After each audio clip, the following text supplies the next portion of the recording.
That's right, Anderson. We went right inside that lab where they discovered this variant that has been circulating in South Africa and just dominating this dramatic second wave of the virus here in southern Africa. Now, the scientists there working around the clock, Anderson, to understand whether antibodies from previous strains of this virus work. They say, in fact, they're not working as well to combat this new strain, and also whether vaccines work. That is the million-dollar question right now, because it could have a huge impact, not just here in South Africa, but on the global fight against this pandemic. So far, there is some good news. Preliminary results, Anderson, suggest the Pfizer and Moderna vaccine should work or be somewhat effective against the strain, but it's early days yet, Anderson. Nurses alone, I'm like, dude, I'm feeling it. Appreciate it. Joining us now, the new CDC Director, Dr. Rochelle Walensky. Among her other accomplishments, she's internationally recognized for her work against HIV in South Africa. Prior to taking the CDC post, Dr. Walensky served as Chief of Infectious Diseases at Mass General Hospital. I want to welcome her and welcome back Dr. Anthony Fauci, who needs no introduction, but is certainly the longtime head of the National Institute of Allergy and Infectious Diseases. We appreciate both of you being with us. Dr. Fauci, first, I want to get to the variant found first in South Africa in a moment. There remains questions about the announcement yesterday that COVID vaccine allocations for states would increase by about 16% starting next week. How is that going to be possible next week when it wasn't possible this week, and where is the extra vaccine coming from? Well, fresh is arbitrary. Anderson, it isn't a question of extra vaccine coming from. The flow of vaccine that has been coming in on what the person responsible for it, General Gus Brenner, calls a cadence that's coming in. Right now we're having, and what the president was referring to, is that a steady, reliable flow will come in, that he'd like to get them up to about 10 million per week. It's right now somewhere, I believe, around 8.5 million. He wants to get it up to around 10. And you can do that by efficiencies, by paying attention to anything that might get in the way of that, and to try and get it smoothly into the flow. So it isn't a question of getting vaccine that wasn't there before that's there now. It's an even flow, which we believe we can accomplish. Dr. Walensky, welcome to our town hall.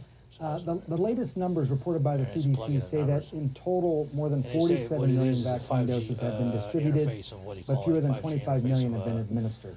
So people have heard these numbers, but I want to play something that the COVID coordinator said in today's briefing about that.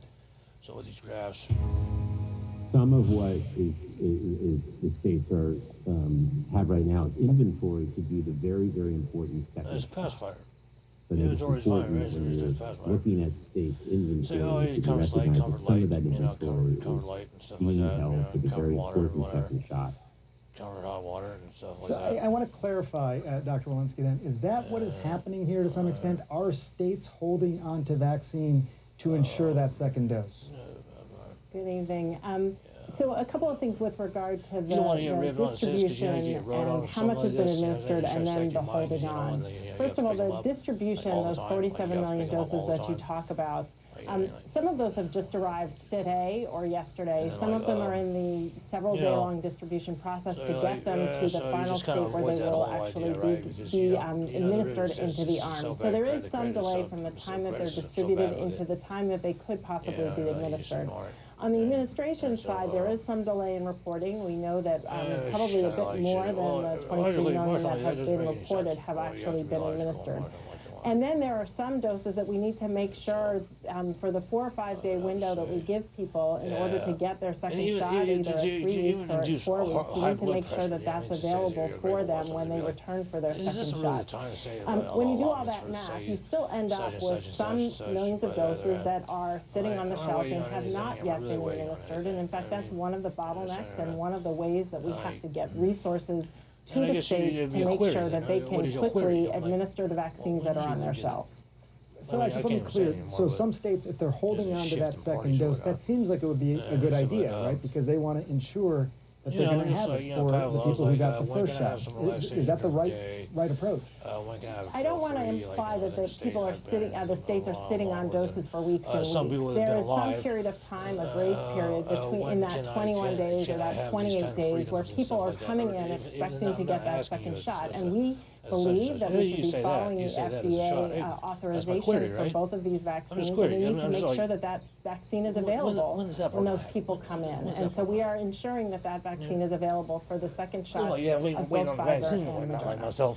And Dr. Fauci, it was discussed today at the White House press briefing, which it's nice to have both those things, frankly, once again. President Biden has invoked the Defense Production Act to ramp up, amongst other things, making syringes and other equipment to put shots in arms, not yet for making more vaccine shots for themselves.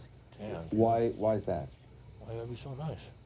Why would it be so nice? Well, as you probably also heard, Anderson, that the arrangement, the contractual arrangement now has been made with both Moderna and with Pfizer to get an additional 100 million doses apiece, both from Pfizer and Moderna. They previously had a contractual arrangement, which is now being enacted with what we're talking about now, of giving 200 million apiece, which would be 400 million. So right now, I with see myself Moderna and Pfizer, auditioning for the with voice new at the promise age of of an DC additional 100, .721. we should have 600 million doses of vaccine from the two companies. But that won't be till And next that's summer, not yet right? counting the light.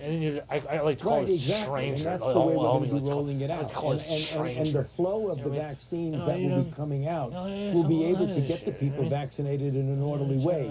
So there really isn't a need now, if you want to do the Defense Production Act to make another company make more vaccine. I think what people don't appreciate how exquisitely sensitive and difficult that process is. You just can't open up another factory from a company that isn't Moderna or isn't Pfizer and say make mRNA vaccine. And that's exactly what the semantic was. It's just not going to happen that way because of the process is one that is difficult in the sense of starting from scratch.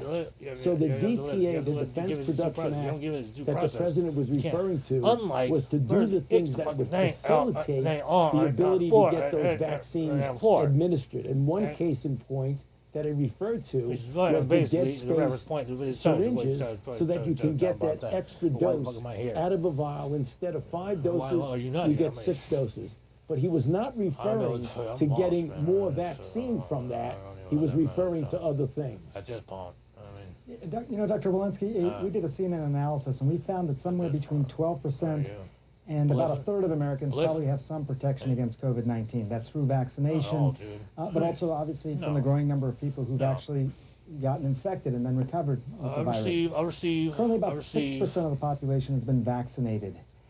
Is that where you hope we would be by now? And when you add the number of Americans vaccinated after the first 100 days, where will we be? I mean, that's not going to be enough, but will the country feel different or feel different or be more normal? You know, I think it's going to take a while for us to feel like we're back to a sense of normalcy. After the first 100 days, I think we'll get 100 million vaccines into people's arms. That'll be protection for perhaps about 50 million. Some people will be after 2 doses. Some people will still be in the process of getting their second dose. Will we feel as if we have the herd immunity that everybody has been talking about by the end of the first 100 days? I told you I'd tell you the truth. I don't think we're going to feel it then. I think we're still going to have, after we vaccinate 100 million Americans, we're going to have 200 million more that we're going to need to vaccinate. And so, you know, we are working to figure out where the bottlenecks are and to resolve those bottlenecks. But it's going to take some time to get 300 million Americans vaccinated twice. Do you count the people who've been infected and have protection as toward that herd immunity? If a third of the country has antibodies as a result of infection, does that count towards herd immunity? You know, the guidance right now is that even if you've had infection before, we would still recommend a vaccine. We're asking people to wait 90 days from the time that they were infected. We don't know a lot about the long-term immunity of this disease, so we are still recommending it. As I think about herd immunity and how many people we need to get vaccinated, we need to get an awful lot of people vaccinated. I don't necessarily want to put a number on it, especially as we think about this variant from the UK, where they may be increased transmissibility. We might need more herd immunity than we really thought. In my mind, everybody should be rolling up their